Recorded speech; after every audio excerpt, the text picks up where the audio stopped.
صباح الخير يا حبايبي، عاملين ايه؟ يا رب تكونوا بخير وكل سنة وانتم طيبين. صلينا العيد، يلا بقى ندخل على الفتة. النهاردة انا مسمية تورتة الفتة، مش طبق الفتة خالص، هنقدمها بطريقة مختلفة عن كل سنة. اول حاجة في الفتة بنعملها ان احنا بنبدأ نسلق اللحمة. بجيب زيت ومستكة وحبهان، وهبدأ ان انا اشوح اللحمة لحد ما لونها يتغير كده، وهبدأ ان انا انزل عليها بمية سخنة. طبعا بحط كمية مية كبيرة عشان ما ازودهاش مية تاني. هبدأ ان انا اسيب الحلة مكشوفة لحد ما تاخد غلوتين وتعمل ريم، وابدأ ان انا اشيل الريم عشان الريم ده مش مستحب في سلق اللحم. طبعا لو حابة تحطي جزر وبصل وطماطم وكرفس زي ما الناس بتحط، براحتك انت لو حابة كده خلاص. واول ما تدخل في التسوية بدأت ان انا احط لها الملح، وهتاخد غلوتين واطفي عليها. هنبدأ بقى بعد كده هنعمل الرز، وبعد ما نعمل الرز هيبقى فاضل العيش. الرز عبارة عن زيت وسبته يسخن، وبحط الرز وفوق مية سخنة والملح بتاعه وبس كده. لا بشوحه ولا بعمل فيه اي حاجة خالص، هسيبه لحد ما يتشرب المية بتاعته. بعد كده هبدأ ان انا هدي النار زي ما انتوا شايفين كده، وهبدأ بقى ان انا احمر في العيش. العيش عندي بجيب العيش البلدي بتاعنا. هبدأ ان انا افتحه واجيب المقص، وهبدأ ان انا اقصه شرايح طويلة. هبدأ ان انا اعمله شرايح رفيعة وهقطعه حتت صغيرة، عشان لو في اطفال بتاكل او حاجة ما تبقاش اللقمة ناشفة وكبيرة على بقه.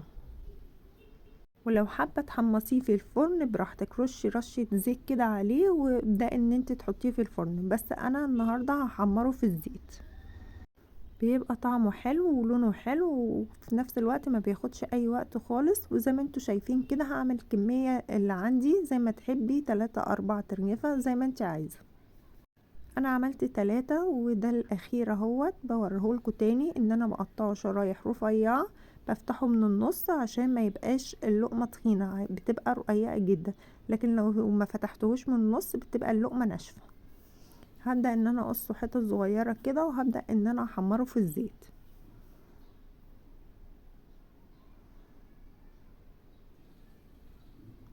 هجيب بقى صينية كده فيها حبة زيت، وهبدأ ان انا احمره، بس خلي بالك ما بياخدش اي وقت خالص. وقت ما الزيت يسخن ما تسخنهوش قوي عشان مش هتلحقي العيش، هتتلاقي اتحرق منك. اول ما بيسخن بحط حبة بحبة كده واقلبهم لحد ما ياخدوا اللون الذهبي، واطلعهم في مصفى او على مناديل، وهسيبهم بقى كده يتصفوا الزيت بتاعهم خالص. شايفين برش بقى عليهم حبة ملح على حبة كمون، وبرشه كده بيبقى طعمه حلو قوي وطعمه مملح. ودي الشوربة، ويلا بينا بقى نعمل الفتة مع بعض. شايفين الشوربة ما فيهاش اي خضار خالص. انا عشان اطلعها منظرها حلو كده وشبه التورتايه، جبت طاجن عندي، ممكن تعمليه في طاجن او طبق او اي حاجه عندك، غويطه كده مدوره وغويطه. وتبداي ان انتي ترصي اللحمه من تحت.